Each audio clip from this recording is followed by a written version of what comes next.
Hello, I am Katie Eliot. I am an associate professor in the Department of Nutritional Sciences. And my name is Jeremiah McGuire. I am a graduate student in the Department of Nutritional Sciences. And today we are going to be presenting our work in developing a collaborative ready practitioner for the nutrition and dietetics profession.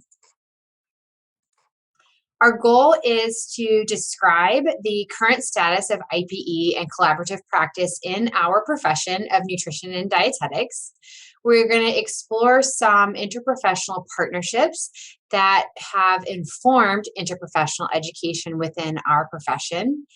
And then we are going to identify some specific strategies to move our profession forward in IPE. To give you a little bit of background, the Academy of Nutrition and Dietetics is our profession's professional organization and is the world's largest organization of food and nutrition experts. Over the past 7 to 10 years, the Academy has significantly involved themselves in the IPE space. In fact, back in 2015, I co-authored an article on the value of interprofessional collaborative ready nutrition and dietetics practitioners.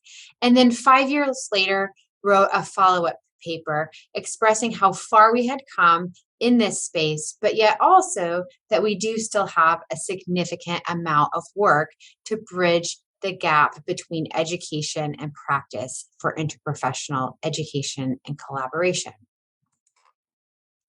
Most recently, in January of this year, the House of Delegates for the Academy of Nutrition and Dietetics identified the critical issue of developing collaborative ready practitioners for their meeting. This was a really exciting time for interprofessional education and collaborative practice because it was finally being recognized that our entire organization really needed to ensure that we have a position that reflects the broad practice areas for the dietitian, but also that we put forward the evidence that supports the value of collaboration across all of these practice areas. So our January meeting, the objectives were to create a vision of collaborative practice for our profession, to identify barriers to doing so, and then ultimately to provide actionable recommendations to forward on to our board of directors, who would be then responsible for implementing these actions. So the House of Delegates meeting began with Dr. Zoreh Taleb serving as a spark speaker for the meeting attendees and offering her perspective and her many experiences in interprofessional education. And so the focus, of course, was on developing collaborative ready registered dietitian nutritionists. And the point that Dr. Taleb made was the system needs to consider where health professionals practice, so all practice settings, who is doing the work, and how we will know if we've succeeded in providing collaborative care. How do we measure the outcomes when we are providing interprofessional care? Her second point was that educators need to share knowledge, provide experiences, mentor, and incentivize learning, particularly in the interprofessional space. As this continues to expand, how do we incentivize students' participation in these activities, especially with their already demanding programs? And finally, the House of Delegates leadership must take the momentum generated from the meeting and with those recommendations, and you make sure that momentum is not lost as we move forward to enact change within the profession. And for the first time, as far as I'm aware, at a House of Delegates meeting, a student, myself, was invited as a guest speaker to share my experiences and perspectives in interprofessional education, really offering the learners insight into what our role is in these processes. And the first thing I emphasized was the need to cultivate an interprofessional identity in nutrition and dietetic programs. This has been something particularly valuable for me, but not only did I have the opportunity, but it's also something that I had to pursue outside of the classroom and really involve myself in the ongoings on Health Science Center campus to develop that. And that's something that we need to provide to all of our students, which led into my next point, that not all learners are provided the opportunity or have the access to engage in interprofessional education, and how necessary it is to broaden what is offered in these different programs. And finally, tying these two things together was really the cultivation of interprofessional identity through engagement with IPE is a critical component of the Academy as a whole's future practice vision. And that is one of their key points, their change drivers for the future of nutrition and dietetic practice. And so, much like Dr. Taleb, I had 3 questions to really help steer some of the conversations that put the emphasis on the learners and how they could be incorporated into these discussions. And first was how we generate and ensure access to interprofessional education and practice opportunities. It's fantastic to have interprofessional education in the classroom and incorporate that into our curriculums, but how do we make sure that they're also exposed to practice settings where they can apply some of these interprofessional skills? Second, how will these opportunities enhance our understanding of ourselves, other healthcare professionals in our communities? And I think that's a really important consideration, because if we are already thinking about how these opportunities are enhancing these factors, then we can ensure that we're meeting those outcomes. And finally, how will all of this together inspire consistent growth within our profession and beyond? Because healthcare is a collaboration ultimately, and if we can elevate ourselves, then ideally we'll be able to share those experiences with other professions, and we can just lift healthcare as a whole to a higher echelon. So the process for the House of Delegates meeting, which this was a very new experience for me, so it was fantastic to learn about. There were 11 tables with 10 to 12 House of Delegate members. There are 3 sessions of table dialogues. We would break out into our tables, we would have our discussions about the key points that were laid out, and then we would return to the main session, and each table was provided the opportunity to share the things that they had worked on during that session. And so the goals were really to define the vision for collaborative ready practice, exploring the options which had been designed by the subject matter experts in IPE, and then identify which 3 recommendations we felt would best move forward the Academy's vision for interprofessional and collaborative practice.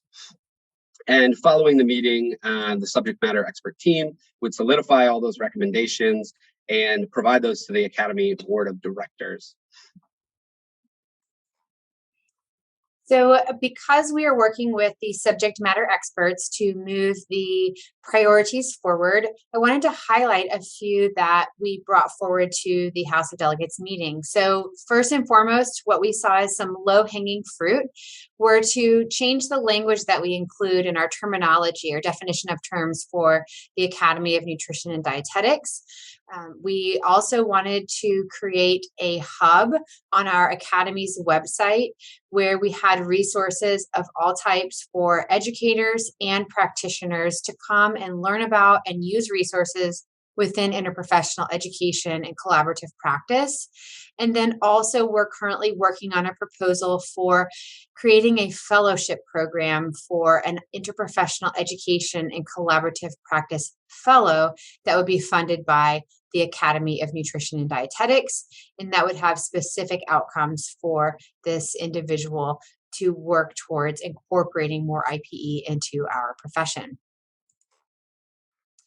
So as we move forward with these recommendations, and again, kind of considering it a win that we had this House of Delegates meeting on this topic, we want to continue to define and refine the priorities from these recommendations. There were actually over 15 different recommendations made. And of course, we can't do all of those right now, but thinking about in the future being able to get some of this work done as well. One of those items is seeking the establishment of a dietitian academy within the National Academies of Practice. We also wanted to highlight that our organization's CEO is now serving as a board member for IPEC because we became involved in membership there back in 2017.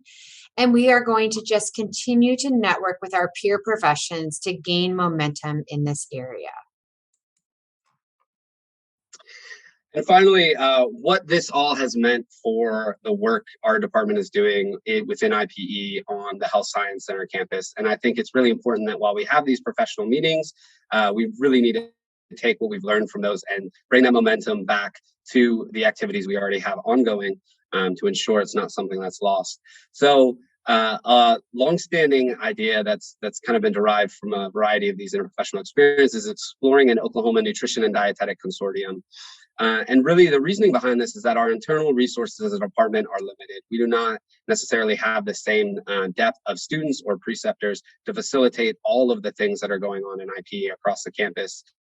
And of course, those campus activities are rapidly expanding, and there are several new opportunities on the horizon. And in order to ensure that we are continually able to participate in these, we would really need to establish interinstitutional ties to provide those resources. So this would provide expanded opportunities for learners from other institutions who do not potentially have those avenues to pursue or engage in interprofessional education. And it also enhances the capabilities of the students, because ideally we would be able to bring on additional preceptors, which expands what services we can offer into the communities, as well as how many other professions students we can work with, again, learning from them as they learn from us. And finally, really increasing the community impact. And it really is the extended community, because it's not only our institutional communities and the communities we serve, but ultimately the profession as a whole, as learners eventually become practitioners and take their work beyond into the professional workforce. Okay, thank you very much. We look forward to discussing our work with you in the breakout session after the presentation.